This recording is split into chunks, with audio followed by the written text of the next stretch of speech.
Well, as I was just saying a little while ago, a monk of our order, the one who founded our particular order of monks, Swami Vivekananda, he came to this country in 1893.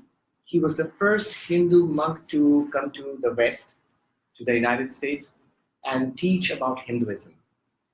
Among the religions in India, Buddhism is the one which is more well known in the West, and it's always been missionary. That means it's gone out and spread itself. But Hinduism has mostly been ethnic, so it has stayed within the boundaries of India mostly. But all of that changed with Vivekananda. In fact, recently, you must have heard of the World Yoga Day, which is I think the summer equinox, 22nd June, yeah. So that's now been declared by the United Nations as the World Yoga Day. And the day it happened, 3 years ago, there was actually an article in Wall Street Journal about the man who started it all. And that was Swami Vivekananda. Most people don't know about it. More than 100 years ago. So, and it was the New Yorkers who caught him first, that you come to our city and teach. So he started the Vedanta Society here in 1894. And he was the first of a series of teachers from the East, which has not stopped even till today. There are yogis and meditation masters and lamas and all sorts of teachers who have been, and different traditions. Hinduism is so vast and varied. So you have Tantra teachers coming, teachers of Bhakti, like the Hare Krishna people. They are also very well known. Many people look at me and say, Hare Krishna. I'm not from that tradition, but that's one tradition in Hinduism. The most ancient tradition we have in Hinduism is the one I represent, Vedanta. You may have heard of the Vedas, which are the holy books of the Hindus. In the Vedas, towards the end of these texts, you find texts called the Upanishads. So the system based on the Upanishads is Vedanta. Literally, it means the end of the Vedas, by which you mean the highest teachings, the final teachings of the Vedas. So the system is based on that, the Upanishads. That's why it's called Vedanta, literally end or the final teachings of the Veda. And that has been the foundation, the philosophical and spiritual foundation of most of Hinduism. Other systems evolved later on. Vivekananda primarily taught that, and that's our main, our central teaching, you might say, in our order. In India, our order is very well known. It's called the Ramakrishna Mission. If you Google it, it's big there. I mean, for the last more than 100 years, it's been there. But the tradition of monasticism I belong to, it goes back to at least 1400 years ago, to Shankaracharya, who was the major teacher of Vedanta. In Vedanta, we have many schools. So the school which I belong to is the non-dualist school. It's called Advaita Vedanta. It's like full revelation, full disclosure. But what you say in here, full disclosure, where I'm coming from. So it's non-dual Vedanta. So what we'll be talking about is a particular approach to spirituality. But it's very different from religion. I'm not here to preach religion. It's nothing. It doesn't have anything to do with believing in something. It's very impersonal. It doesn't require anybody to be to believe or be a Hindu or anything like that. It has absolutely nothing to do with it. It's impersonal. It's experience-based. It's insight-based. In fact, a more modern way of putting what I talk about would be the yoga of insight. Insight into what we are, the reality about ourselves. Well, I'm already getting into my talk. Is there anything that you would like to ask before we start? I'll talk for about maybe 30 to 35, 40 minutes. 30 minutes, and then we go into Q&A. Anything that you would like to comment on or say anything before we start? Or should I just go into it? Okay, I'll go into it. I'll start with a chant, and I'll try to limit the Sanskrit to that. So all the ancient texts are in Sanskrit, but they're easily translatable into English. So it's customary. No one's allergic to Sanskrit. Any Sanskrit problems there? Everybody can handle it. I don't know. When I was teaching in Hollywood a couple of years back, there was this gentleman who would sit at the back, and we devised a system. When the Sanskrit would get too much for him, he would raise a hand. That meant too much Sanskrit. Get back to English. I would always flag it. A little bit of Sanskrit here, but we can do without most of it. But feel free to interrupt me at any time. Ask a question about what I'm saying. All right, it's customary to start with a chant, so I'll start with a chant. Om Asato Ma Sadgamaya Tamaso Ma Jyotirgamaya Mrityurma Amritam Gamaya. Om Shanti Shanti Shanti. Om, lead us from the unreal to the real. Lead us from darkness unto light. Lead us from death to immortality. Om, peace, peace, peace. Well, as I was just saying, this whole system is based on the Upanishads. And these Upanishads are many in number, but primarily 10 which we draw upon. These texts go back to, they cannot be precisely dated, but 3,000 to 4,000 years at least, even more maybe. Luckily, there are 108 Upanishads which are available to us, but we primarily study 10 of them. Biggest of them could be a sizable book in Sanskrit original. The smallest of them would fit in less than a page. Luckily, all of them can be condensed into one sentence. If you would like to know what the Upanishads basically say, they are expressed in what are called in the Upanishads great sentences. Sanskrit Mahavakya, great sentence, or profound sentences. They condense the entire teaching of the Upanishads. And the teaching is this: you are the absolute, the ultimate reality which we are seeking. The whole point and purpose of this game of life, of this universe, that thou art. In fact, that's a direct translation of an Upanishadic saying, Tat Tvamasi. It means that thou art. Your reality is the reality of the universe. What might be called God in religion is basically our own inner reality. And the whole point of these teachings is, if you recognize that reality, if you experience it, then that would solve all your problems.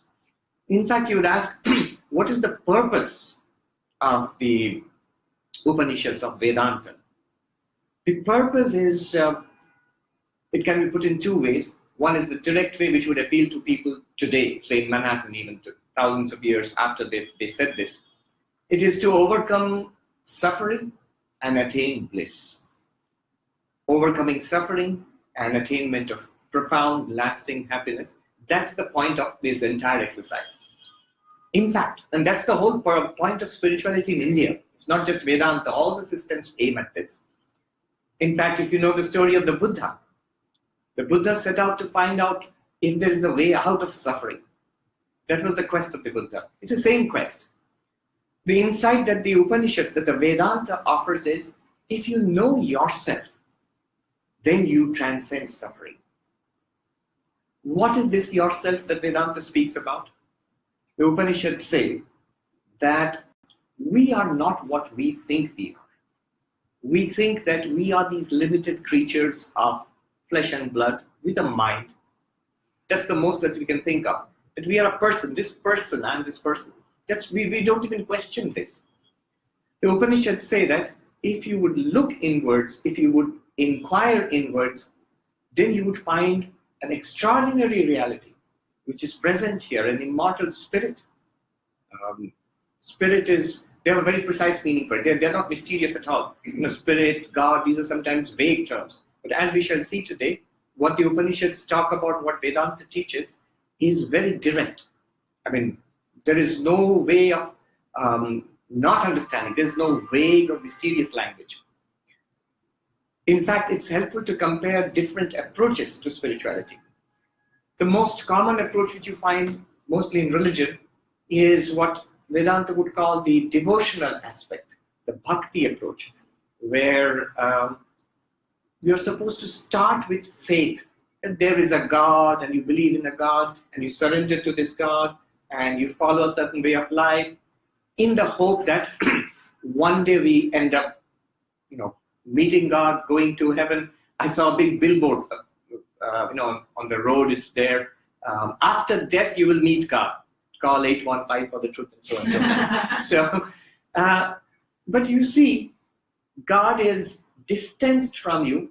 Whatever God is, it's distanced from you by time. Look at the language, after death, which means not now.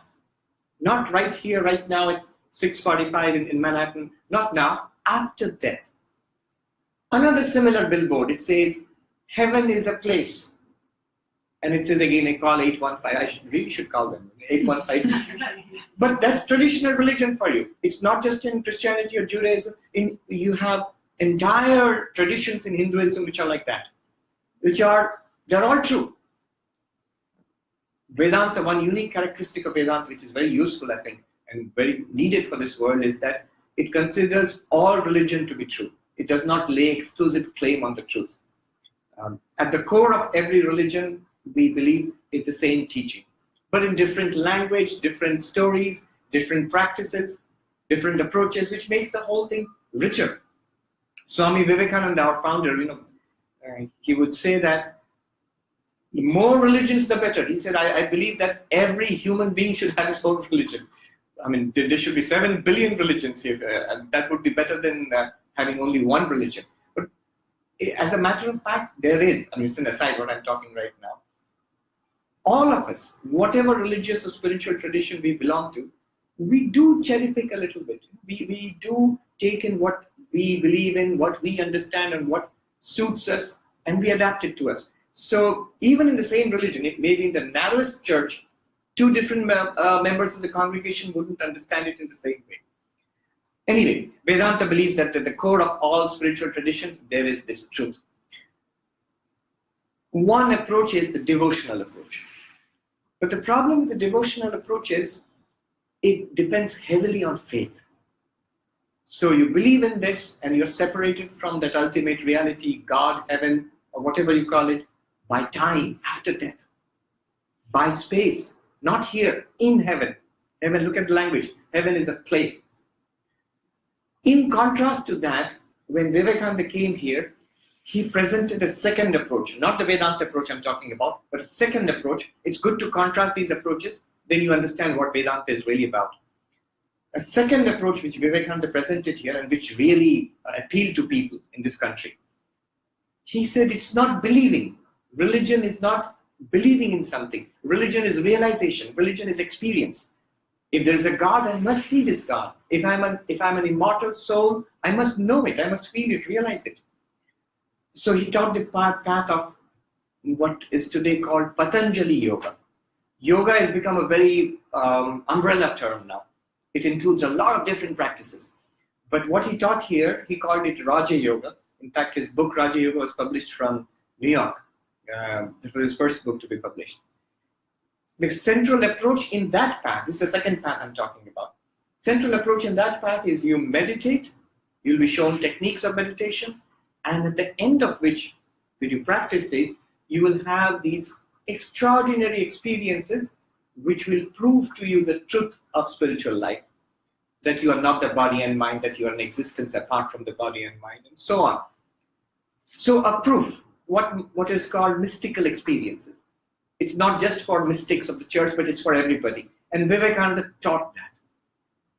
Now, if religion is something that you can experience, in fact, that's how Vivekananda became a monk. He would go to his master, Ramakrishna. Sri Ramakrishna was a very well-known spiritual master in India and the West nowadays. He went to his own master with the question, have you seen God? Look at the question, have you seen God? That means, have you experienced God? Not, have you read about Him? Do you believe in it? No. Have you seen God? So the yoga path, the path of Patanjali Yoga, promises experience. But there is a big but here also. The but here is, the problem here is, the experience they talk about is an extraordinary experience. It's not something that we have right now. You meditate, it might take years of hard work, inner work until you come to that experience.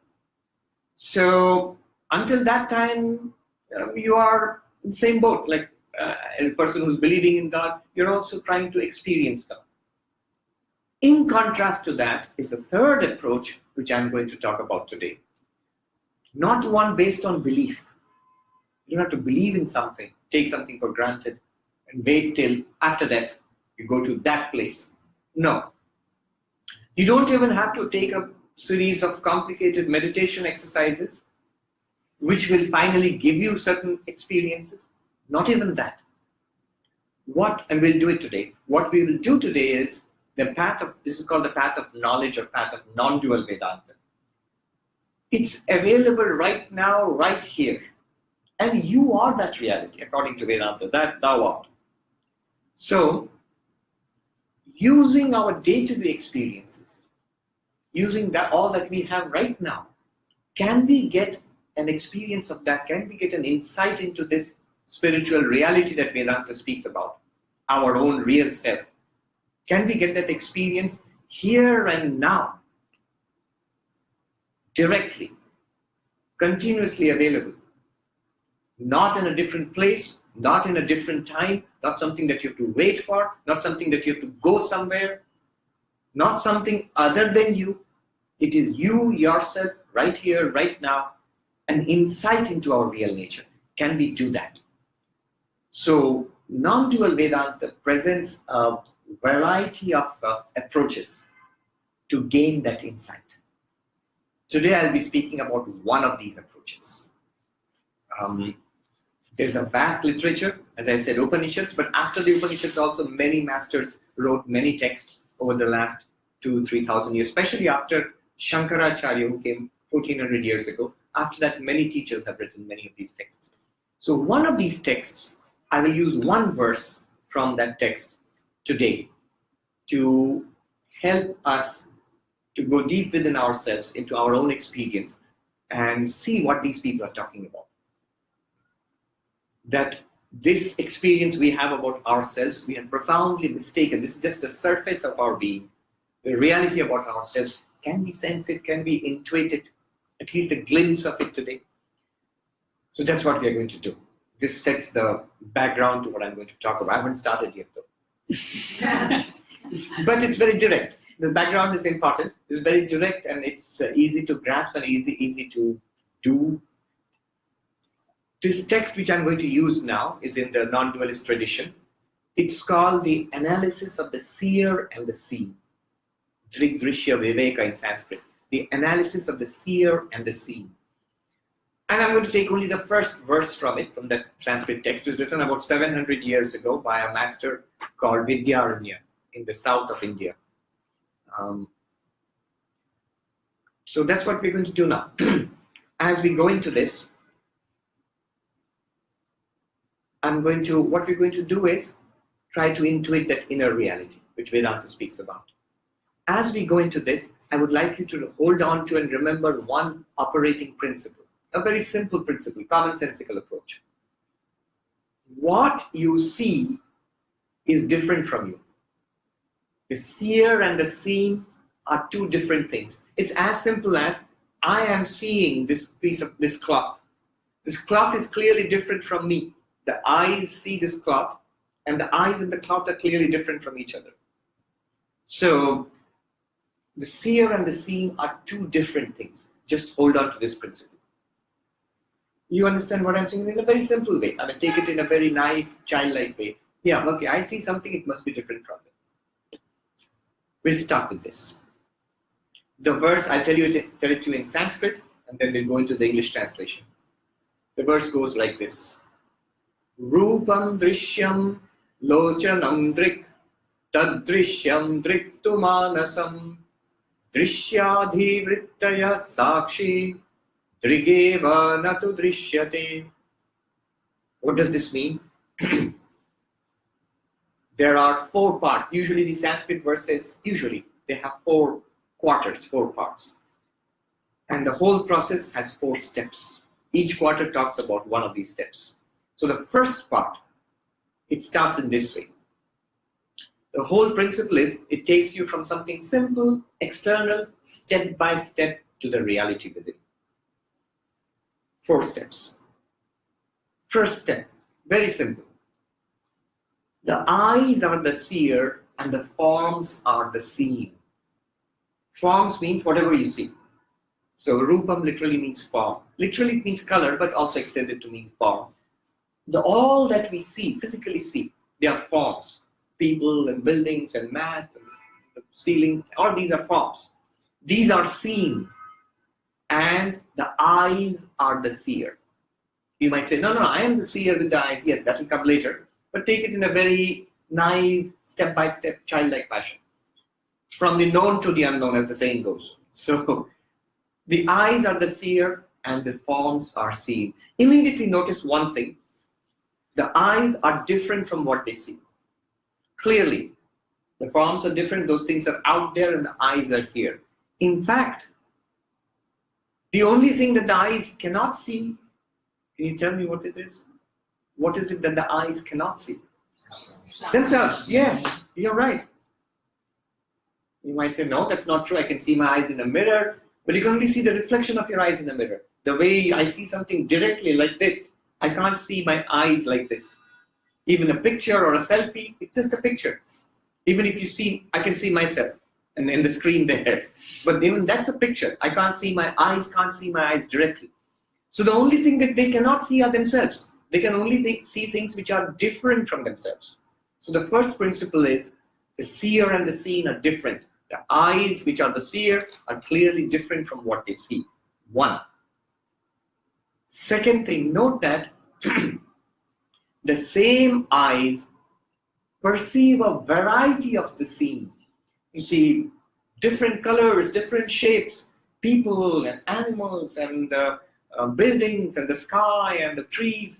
Thousands of things which are seen, but all by the same pair of eyes. So in that sense, the conclusion is the seer is one. Not that we are one-eyed, but one organ of vision. Seer is one. The seen are many. The seer is one and the seen are many. The second point. The third point, which you notice immediately, the seen keep changing.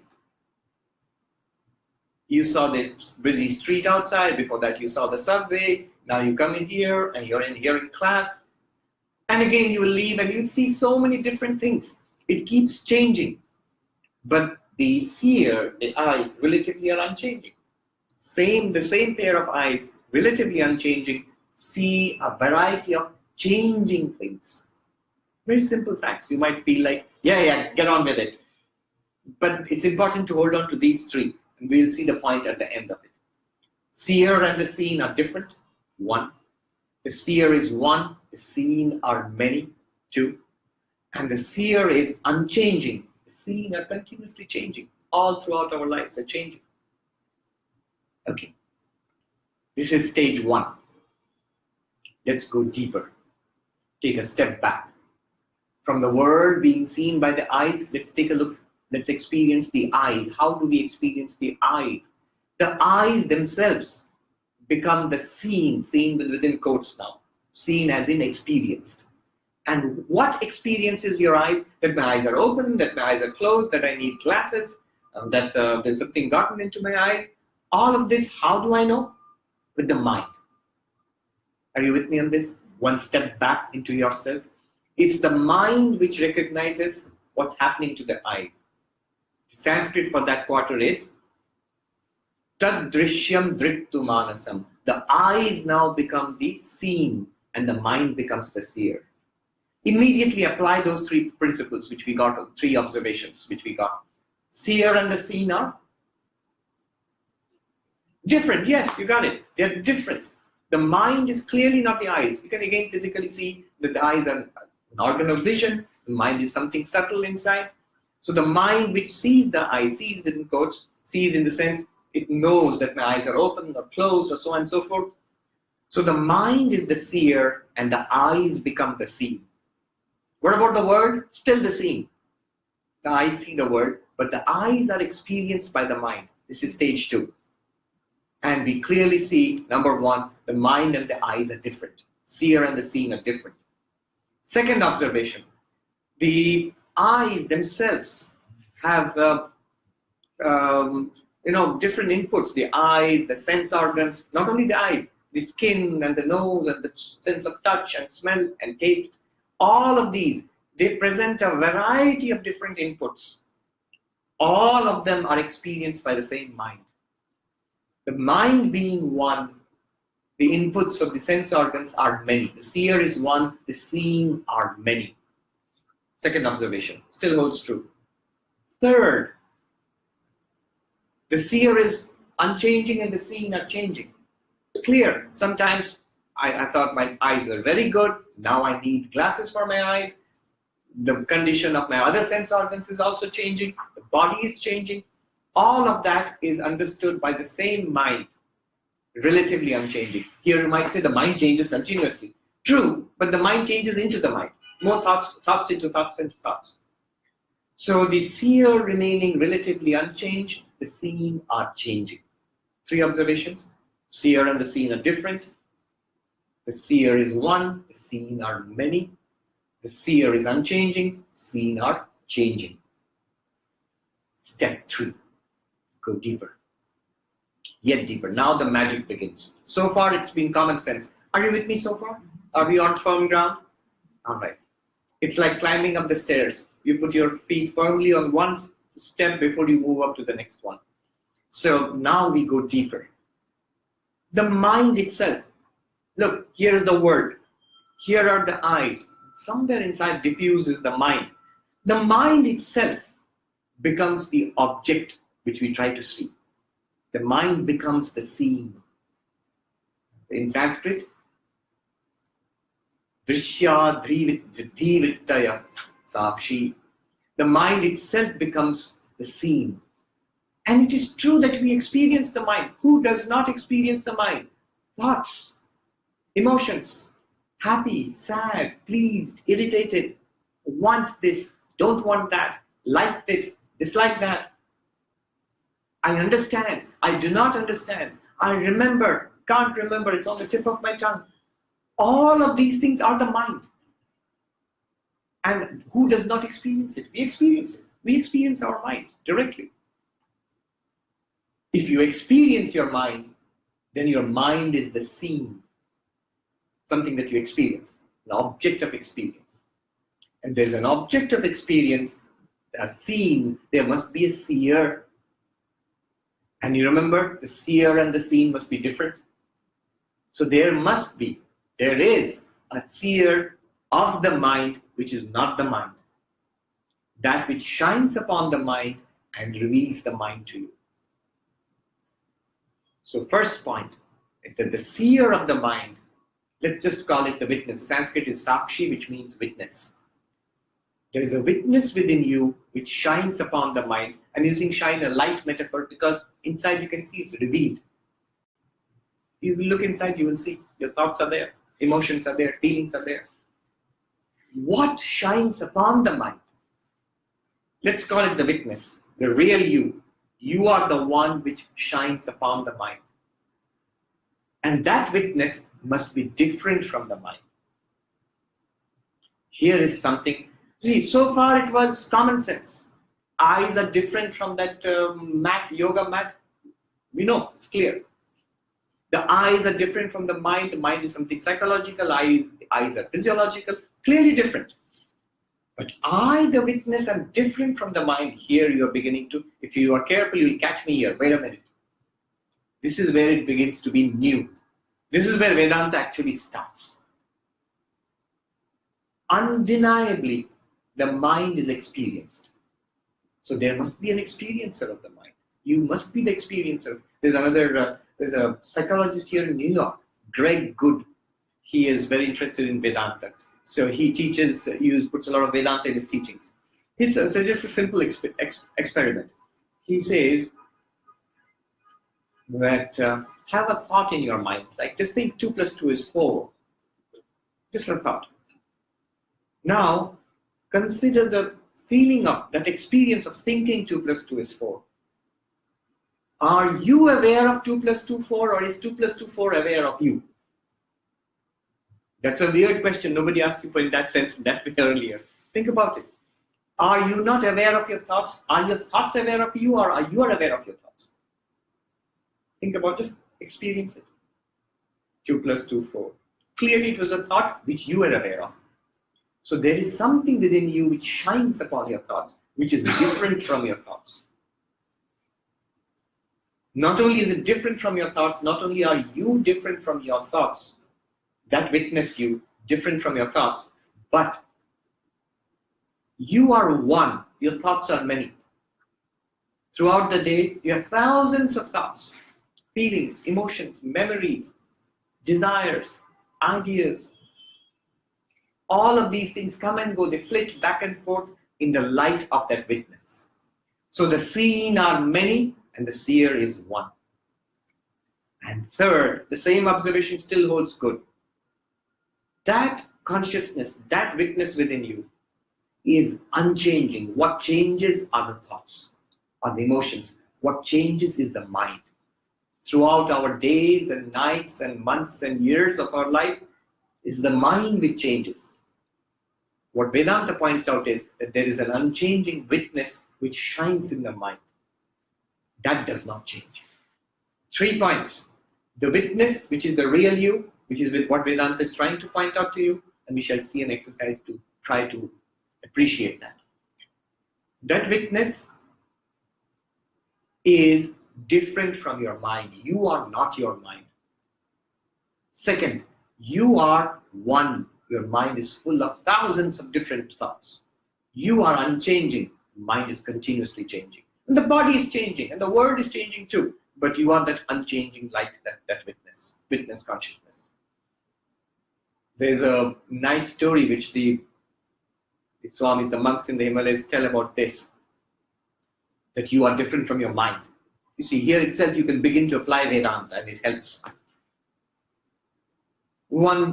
A man went from Delhi to the Himalayas. Here you go to the therapist, but the monks in India have played more or less the same role as the therapists here. So he goes to a monk, and the higher you go, the wiser the monk is supposed to be. Not true. I've stayed in the Himalayas in a little hut about 10,000 feet in Gangotri, where the source of the river Ganga, the Ganges River, where it comes from. And there are monks even now there are monks who stay in caves and in little huts there. And there's a place even higher, at 14,000 feet above the glacier, where there are some monks who stay there. So I thought maybe I could go and stay there, and asked a monk who had stayed there. And he said, don't go. You can barely keep body and soul together there, let alone meditate and do your spiritual practices. It's just useless. You stay here. So higher you go, you're not necessarily wiser, you're colder basically.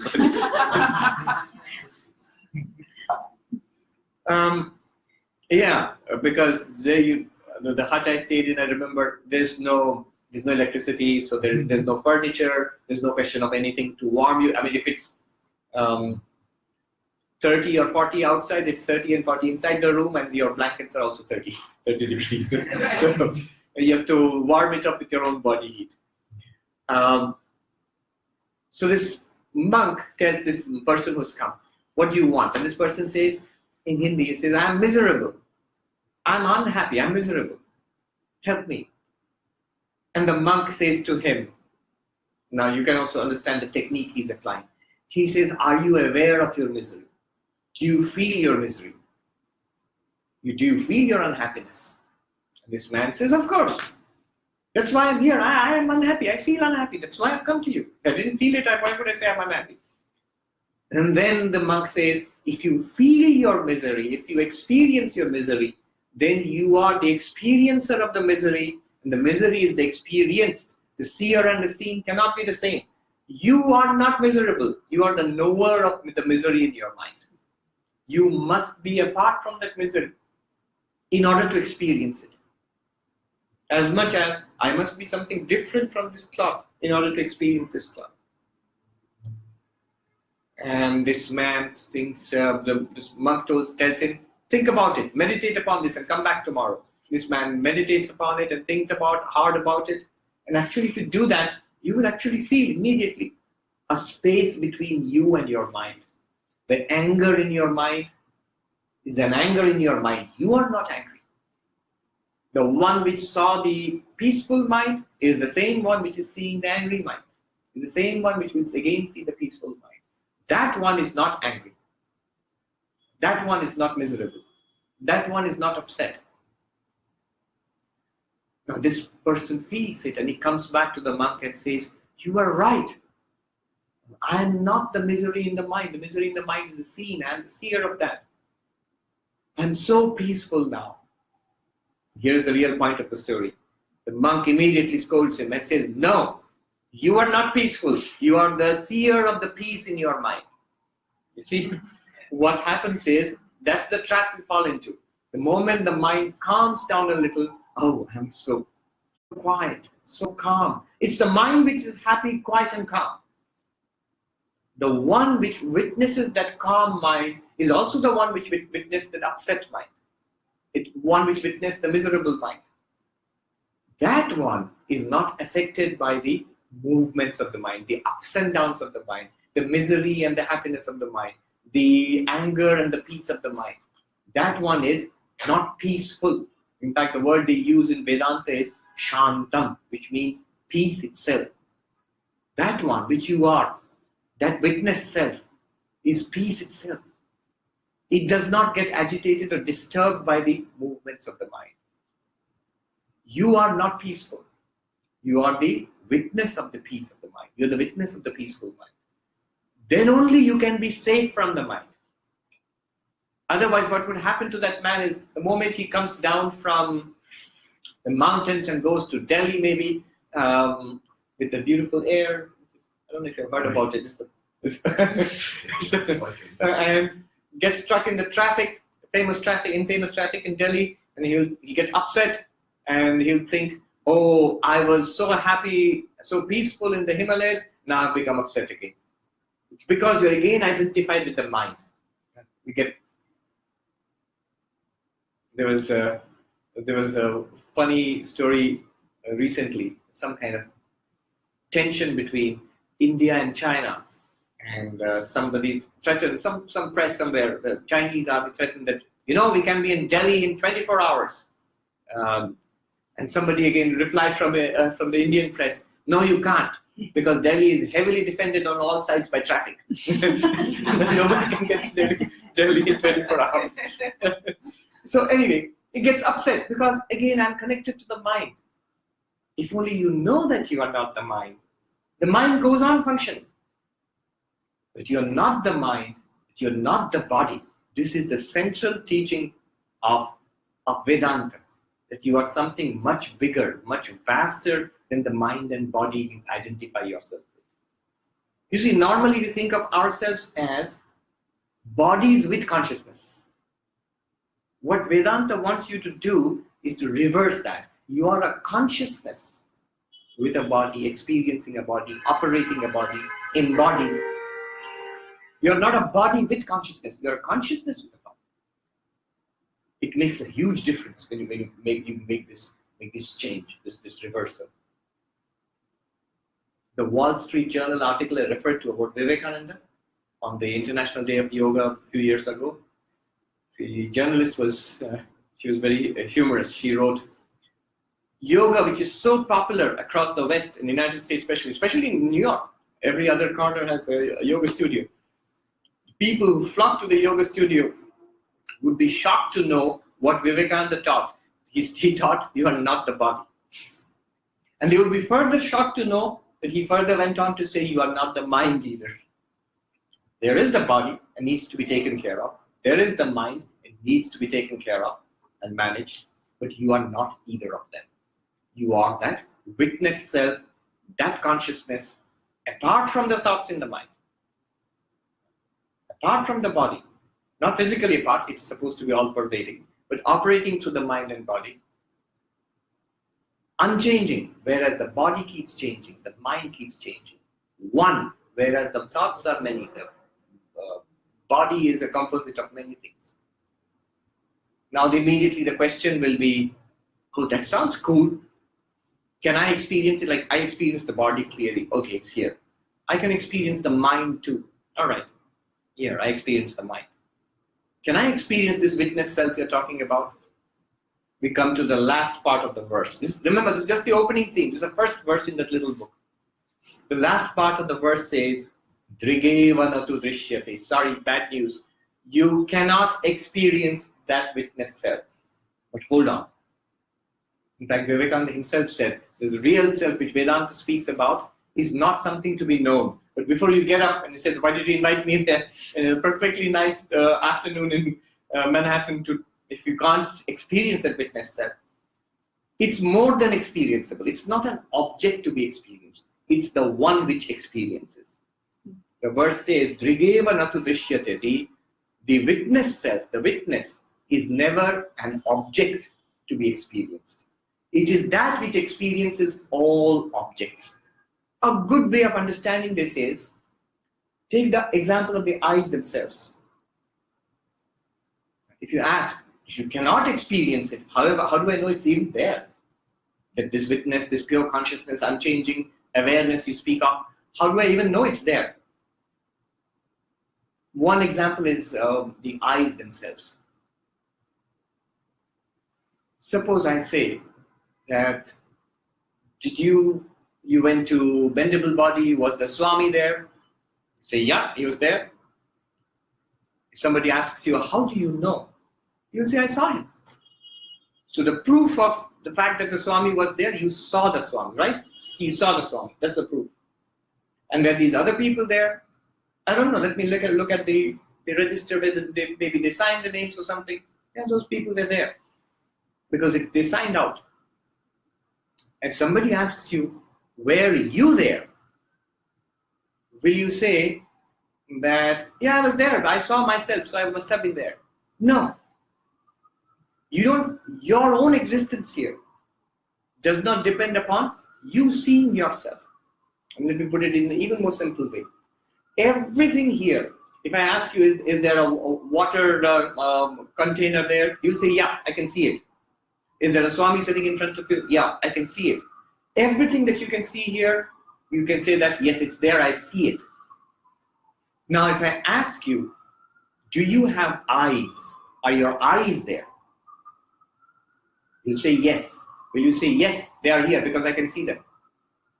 No, you can't see them. And yet you're sure the eyes are there. Every object is there because you see it. The eyes testify to their presence. But how do you know that your eyes themselves are there? How do you know the eyes themselves are there? By seeing what will you say that I've got eyes? By seeing this cloth, you say the Swami is wearing this orange cloth. By seeing what will you say that I have got eyes, that you've got eyes? Tell me. Sounds like a riddle. Yeah, by seeing any object, correct. Sometimes people say that by seeing the eyes, I have to look at the mirror. No, you don't. You have to look at anything. If you see it, then you've got eyes. Perfectly good eyes which are working. See anything, seeing anything proves two things to you. One thing which is obvious, the object, whatever you see. Second thing which we miss are the eyes themselves, that you have working eyes which are revealing that object to you. Now, the point of this example is, this witness consciousness is exactly like that. If you say, what is the proof that there is this witness consciousness, that I am this pure consciousness? The fact that you experience anything at all, that you see things, that you touch or smell or taste, that you can think, that you feel angry, that you feel peaceful, that you can understand something, that you cannot understand something, that you recall something, that we cannot recall something sometimes. All of these are experiences, and they are all made possible by that one unchanging light within us, which is our own self, which we really are. So that's the proof of the existence of that witness consciousness. Okay, this is the teaching of that one verse which takes you from the physical world to the mental world inside, back to the witness consciousness. You see, physical world, the forms of the world. Eyes are the seer, the world is separate from the eyes. Eyes are the seen, the mind is the seer. Subtle world within the thoughts, ideas. Further back, That consciousness is the seer within quotes, and the mind is the seen. Ultimately, that consciousness alone is the seer, the experiencer of everything in your life. Imagine this. If your eyes are here, you can see this room. Suppose you shut your eyes. Then you cannot see the room, but are you gone?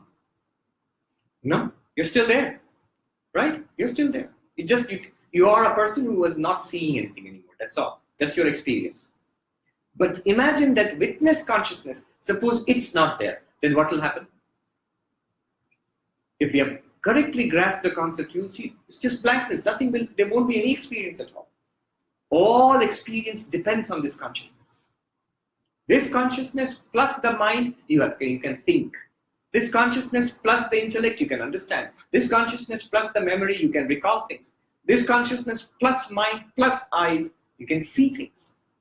Consciousness plus mind plus ears, you can hear things. That consciousness is the essential, the core of our being. Towards the end of that text, the text which I'm referring to, it gives exercises. I'll just tell you about the exercise and stop, because it's more important to ask you questions, or you can talk about it. It gives you 6 meditative exercises to intuit this witness consciousness and to stabilize in it. So one of the techniques is this. Take up any object. Take up any object. So yes, the water bottle, the green water bottle, and you put it in front of you and you look at it, and then step by step go back. That it's an object, I am the seer of that object. Object is the seen, the eyes are the seer. When you close your eyes, the eyes are seen, the mind is experiencing that the eyes are closed, that is experienced by the mind. That's the mind. I am the witness of the mind. Step back from there. You do not try to catch hold of the witness. You cannot. Just acknowledge, since the mind is appearing, mind is experienced, I am the experiencer of the mind. I am the witness self. At that point, you're supposed to use a text, a Vedantic text, which what you have discovered, the text tells you. I am the self-effulgent, unchanging consciousness. And that self-effulgent, unchanging consciousness, existence itself, consciousness itself, bliss itself, that I am. That should refer, not as a chant, but as something, it should be as clear as, here is the cloth. The word refers to an object here. Similarly, I am that unchanging, self-luminous witness consciousness. Repeat that in the mind, but it should point to something quite real within you. I am the witness. Clearly, I am the witness. I am unchanging. I am consciousness itself. Why consciousness itself? Because you are aware. Whatever you are, you must be aware. As you hold on to that, the mind quietens down. That text also should be dropped.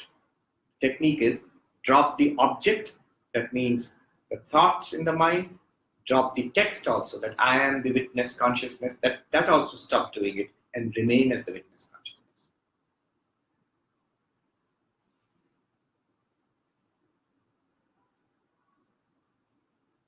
You like to try it now? You're already trying it, but look at my hand and use the hand to become aware that your eyes are watching the hand. Close your eyes, go deeper, become aware that the mind noticed the closing of the eyes. That's the mind, which is hearing this, understanding this. That's the mind. That is clearly revealed to you. That to which it is revealed, that is the witness consciousness which I am. I am consciousness. I am the shining witness.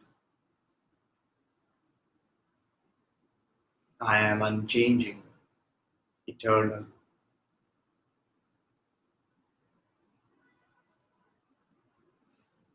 I rest in my own peace nature.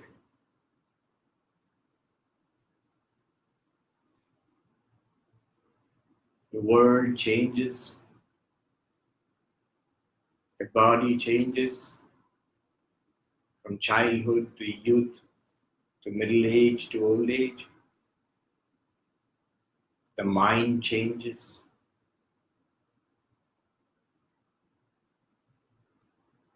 From morning to evening, how many times? It has become irritated, it's become happy, become curious, dull, sleepy, alert. Mind changes continuously. All of this is revealed to me in my own light. I am that unchanging light within.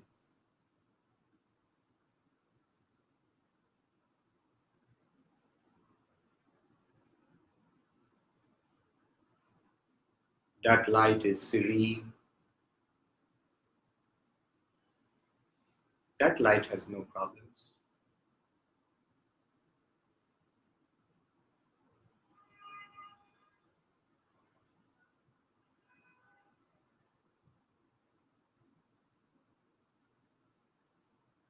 When you feel comfortable, you can open your eyes.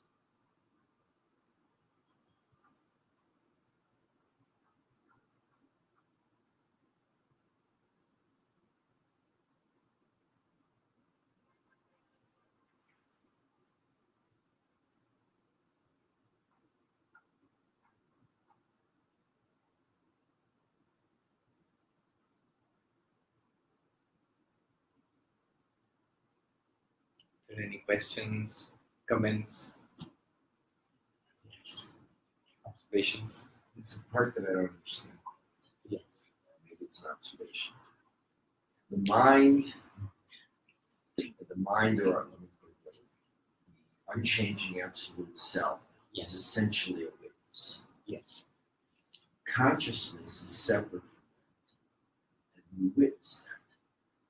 But I feel that my essence is to have free will and to be an actor, as opposed to just purely a seer. So where is the decision making? I don't just age and things happen that I witness, but I actually make things happen. Right. So where does that either happen as a duality? Does that just happen at the consciousness level and I witness that? Something much more fundamental witnesses that? But where is the free will? Where does free will reside? I understand. First of all, in Vedanta, we identify the self, the witness self, with consciousness. The mind is something different from consciousness. Consciousness, I'm using consciousness, the word, as a free translation of the Sanskrit word chaitanya or chit, which means awareness, like a light shining forth. The light doesn't do anything, it just reveals what is. Now, when it reveals, the first thing that is revealed to you is a mind, thoughts, ideas. That's where decisions are taken. That's where feelings arise. That's where likes and dislikes are. That's where rational thinking takes place. All of this we can be aware. We can be aware of our minds working, churning away, trying to come to a decision, getting to a decision. So this getting to a decision, in fact, in Vedanta, these activities are very clearly classified. So decision making, for example, is said to be a function of the intellect, in Sanskrit, buddhi. A mind presents a variety of thoughts and options. Emotions. There is something called smriti, which means memory, which you recall all that is like a hard disk stored here. All of these are functions in the subtle sphere, in the mind. I'm using mind as a catch-all phrase for all of this. Literally, if you see the Sanskrit word for it, antakarana, which means inner instrument. So this body is an external instrument. Inside you have a subtle inner instrument, like a software in a computer. But you are not that also. And the proof of that is, if your essential nature was free will and decision making, you would always be having free will and decision making. And yet there are times when you're not exercising that. There are times when you're in a reverie or you are sleepy, or you have fallen asleep, or you are in a dream. You're completely in a dream, a lot of things are happening, but really when you wake up from it, it's not that you're making any decisions, it's just mind playing back like a movie. Then deep sleep comes, where everything shuts down. And according to Vedanta, for example, in deep sleep, are you there in deep sleep or not? Our first reaction might be to say, no, I'm not there in deep sleep. But then that leads to a paradox. Who slept? You did not sleep. According to Vedanta, deep sleep is not an absence of experience. It's an experience of absence. It's just like you open your eyes and see this world, and close your eyes and see blankness. But the seeing blankness is also kind of seeing. Deep sleep is like that. So you see, what continues throughout all our experiences is awareness. Free will, for example. According to Vedanta, free will is in the mind, in the intellect. So that feeling of free will. So you are exercising free will. If you're living in a police state in, say, Eastern Europe or somewhere, you feel that your free will has been curtailed. All of these experiences are illumined by the witness consciousness. It's not that you're just a witness. You are a witness and you deploy all of these things. Just think of all of these faculties like memory and free will and intellect and emotions. All of them, just think of them like apps on your smartphone. All of these things are resources available to you, to your consciousness, to do things with them. Right? Does that make sense?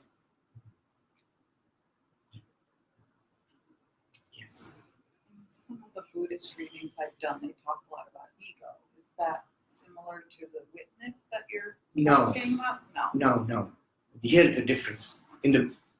If you read Buddhism and Vedanta, the first thing you come across seems to be an enormous contradiction.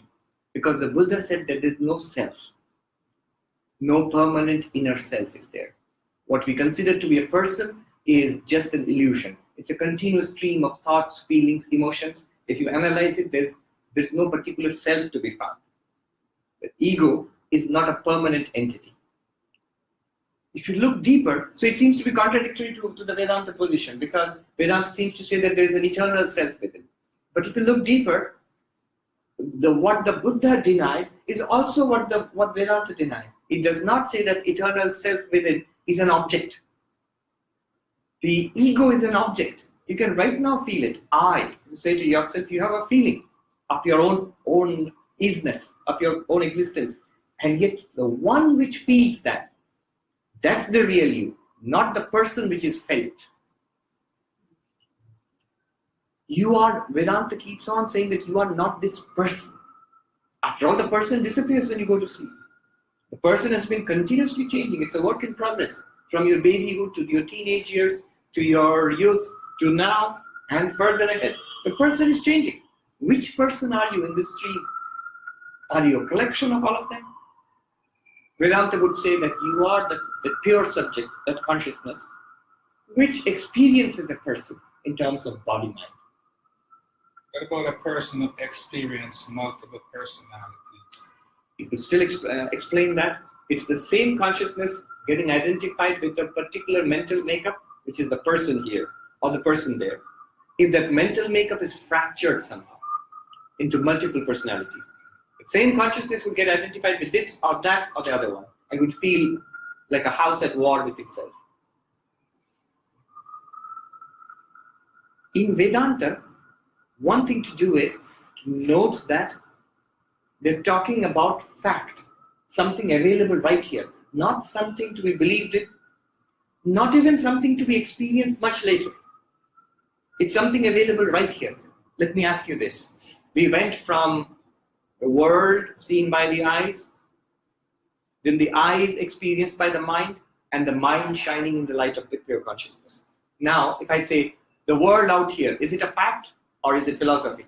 It's a fact. Does it take it in a naive way? Yeah, it's a fact. I experience it. The body, the eyes and the body, are they facts right now or is it theory? It's a fact. You experience it right now. Go deeper. The mind, thoughts, emotions, ideas, are they facts? Are they experiences or are they theories? I feel happy. It's a fact. That's your direct inner experience, isn't it?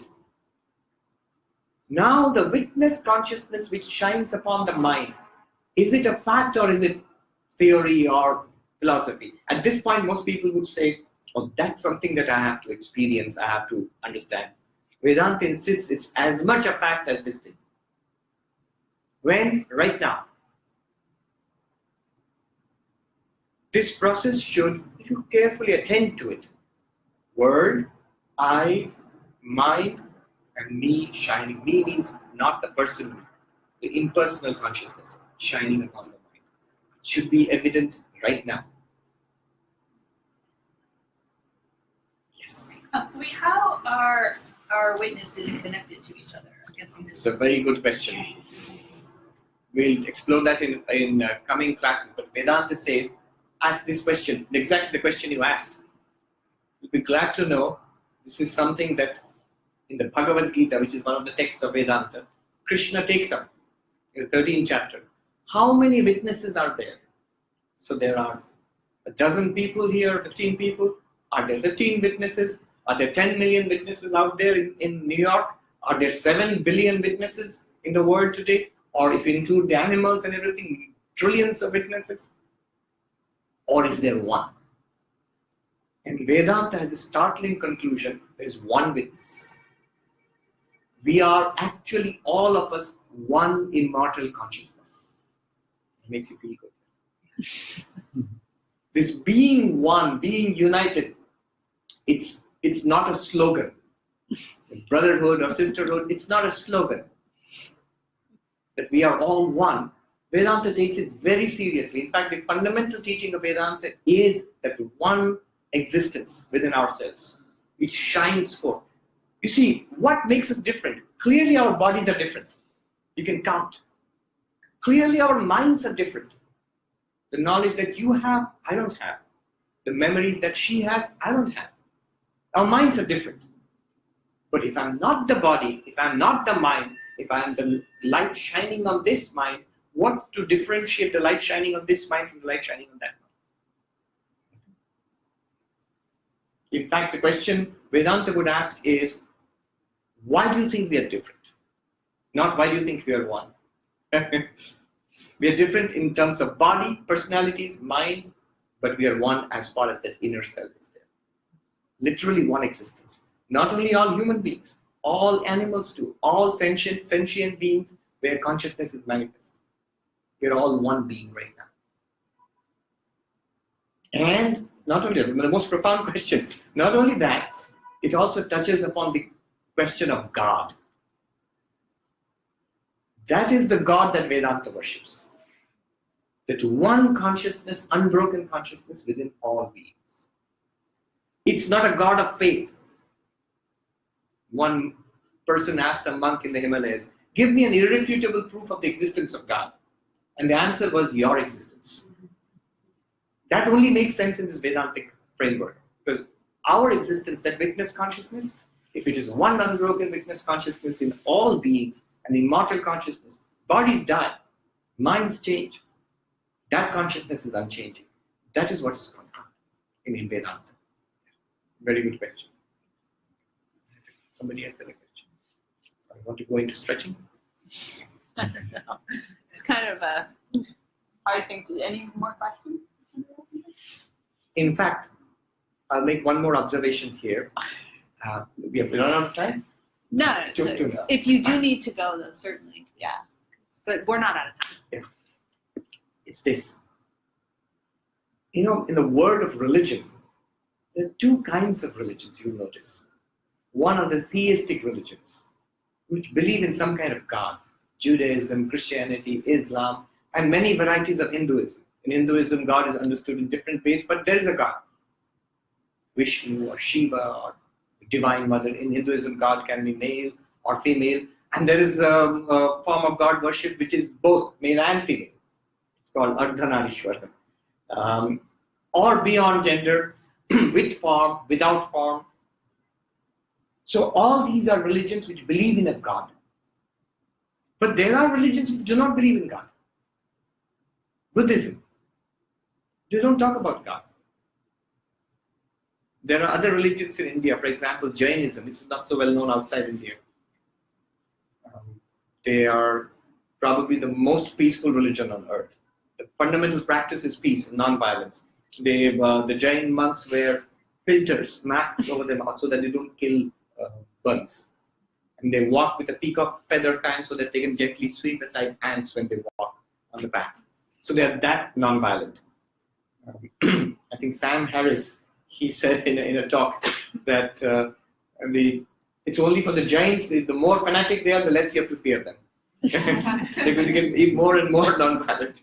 But anyway, they don't believe in the existence of a separate God. Now, how do you make sense of them? From the theistic religions, if you look at Buddhism, it seems to be atheistic. How can you have a religion without God? And from the Buddhist perspective, when you look at the theistic religions, their question would be, what superstition? What God? Prove this God. Where is this God of yours? There's no proof. It's just a belief. From the Vedantic perspective, both make sense. That thou art. That's the summation of all Vedantic teaching. The that there refers to God. The thou there refers to you. And what it means is that pure consciousness, witness consciousness within you is also the God of religion. It's one and the same thing.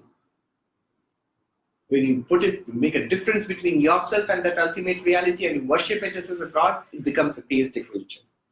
When you look within and inquire within and try to find out the reality within, that becomes a Buddhistic kind of religion. But in both cases, you reach the same result. That's just an observation out there. Well, thank you very much. We'll end with a peace chant. Yes? Well, Swami, just the practice of the object, the eyes, the mind, the pure consciousness, it just seems like a really valuable meditation. It is. Can you give some advice on how to apply that, just like on a daily basis? What's effective? What's doable in a normal lifestyle? Absolutely. You see, the difference between this meditation and what we call the Patanjali yoga meditation. Patanjali yoga meditation demands exclusive time. It's very powerful, but it demands exclusive time. You have to sit in an asana, you have to block out the world and turn inwards and meditate for hours and hours, morning and evening. It demands a lot of time. This one is very different. It can take up any kind of experience you have in the world because that witness self is always there and should be in principle always discoverable. So every experience you have in the world is potentially a time for meditation. Especially it's useful when you are in trouble. Yes, when you are upset, really, it works. And it works like magic. If you try it a little bit beforehand and you get the hang of it, like riding a bike, then you can navigate a crowded street like that outside also very fast. All that you need to do is, first of all, not Vedanta, but the preliminary entry into Vedanta is, remember, stop. Stop, S stands for stop. T stands for take a breath. O stands for orient yourself, that I'm going to do the Vedantic meditation now. So, O is this Vedantic meditation where whatever was bothering me is an object, is the scene. It might be a person. It might be something in my body, a health problem. It might be something somebody said, which has come into my mind. It's a thought, a feeling of guilt, a feeling of humiliation, a feeling of rejection, or whatever hurts, irritates. It's a thought. It's not you. Remember, millions of thoughts like that have come and gone in the last 20, 30, 40 years of your life. It will go away, to be never remembered again. In instants, you distance yourself. Open up a space between you and the thought. I am the witness of this thought. I'm the witness of its non-existence. I'm the witness of its arising. I'm the witness of its being, shining in my light. I will be the witness of its disappearance. I am that unchanging witness consciousness. Repeat it to yourself. Use that very annoying thought, that thought itself. Don't try to push it out. Use it for spiritual practice. They'll become your best friends. Because when you're hurting, when you're irritated, there's a motivation to come out of that pain. At other times, When you're okay, you don't really feel like that you need some kind of spiritual practice or protection. But when you are in trouble, when you are unhappy, you have the motivation to come out of it. So you use that unhappiness, use that pain. You can use it for physical pain also. The more better you get at it, incredible things. There are stories, Swami Turiyananda and others, of people having operations performed without anesthesia. Don't try it right now. Not after one class. You will be asking for trouble. Yes, use that. The technique is very simple. Whatever bothers you, the thought or the sensation, use it to turn inward. The whole trick is to turn inward. You see, our whole problem is, in normal life, day-to-day life, we are flowing outwards. We see outside, hear things outside, taste, smell, touch, and think about things outside, people outside, events outside. Even the body is outside. Even the mind is outside. And our whole life is in this. So that requires, the only way I can put it is, you're moving like this, you need to turn like this. It can't be expressed in language, but you get a feeling of it. You get it? Do you understand what I'm talking about? You can understand it. You can't express it in language. Language is really not meant to deal with this. Language is meant to deal with the objective world. Try it. It works. There are other ways, which we will talk about come next time. You can take it up. This is just a taste of what's there. It's a vast field. You can imagine, thousands of years people have been working away at this. Should I end with a peace chant? Om Shanti Shanti Shanti Hari Om Tat Sat Shri Ramakrishna Order. Thank you. Yeah. Thank you. Thank you. Thank you.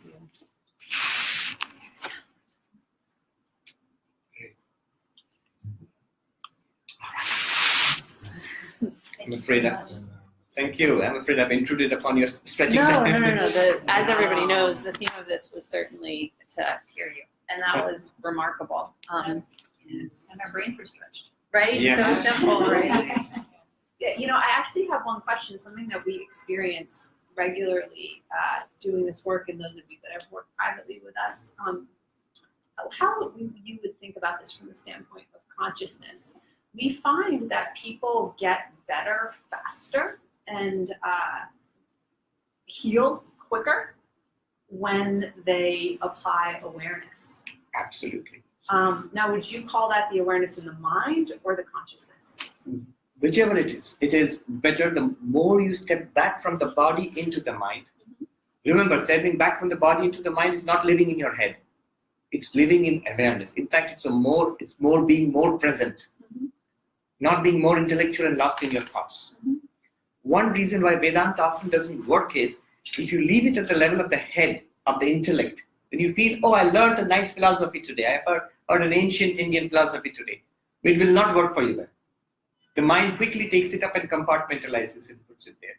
Rather, if you use a kind of, say, a Buddhistic mindfulness exercise, instead of thinking, if you feel the presence, here and now, you have already taken a step into awareness.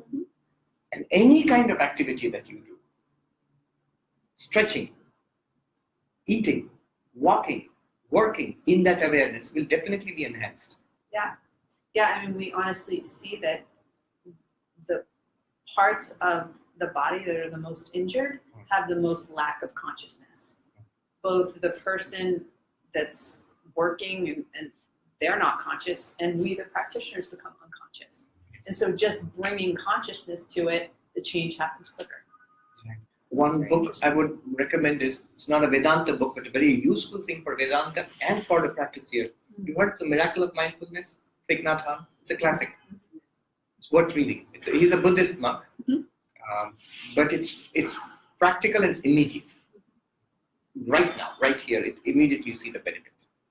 Yeah, we often joke, you just want to take a pill and then everything goes away, but it doesn't, in fact. No, it doesn't. It doesn't, in fact. And we see that, so maybe I can use that consciousness See- argument to convince people to pay attention. You see, in principle, a pill is an object, but consciousness is closer to your own reality.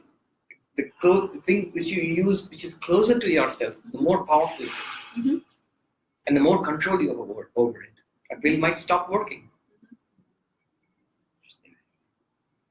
So what does everybody think? Should we end here, or do you want to do a few? I mean, it's kind of an interesting environment to go into stretching it. I don't know. I really take a vote. Do people need to leave? Yeah, I think it's time. That's Yeah. okay. This was about this. So Thank please you. come again. Thank you so much. Come again.